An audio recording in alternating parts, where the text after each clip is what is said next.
Again, there was a day when the sons of God came to present themselves before the Lord, and Satan came also among them to present himself before the Lord.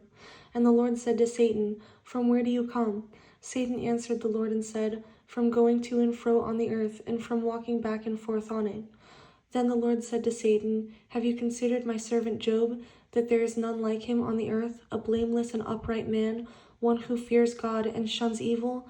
And still he holds fast to his integrity, although you incited me against him to destroy him without cause." So Satan answered the Lord and said, "Skin for skin, yes, all that a man has he will give for his life. But stretch out your hand now and touch his bone and his flesh, and he will surely curse you to your face." And the Lord said to Satan, "Behold, he is in your hand, but spare his life."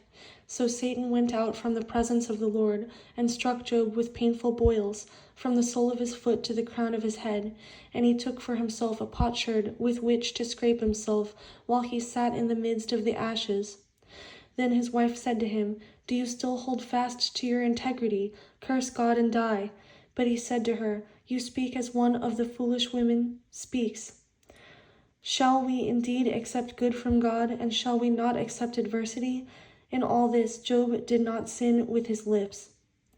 Now when Job's 3 friends heard of all this adversity that had come upon him, each one came from his own place: Eliphaz the Temanite, Bildad the Shuhite, and Zophar the Naamathite, for they had made an appointment together to come and mourn with him and to comfort him.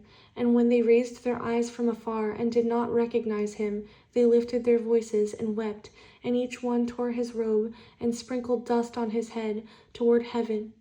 So they sat down with him on the ground 7 days and 7 nights, and no one spoke a word to him, for they saw that his grief was very great.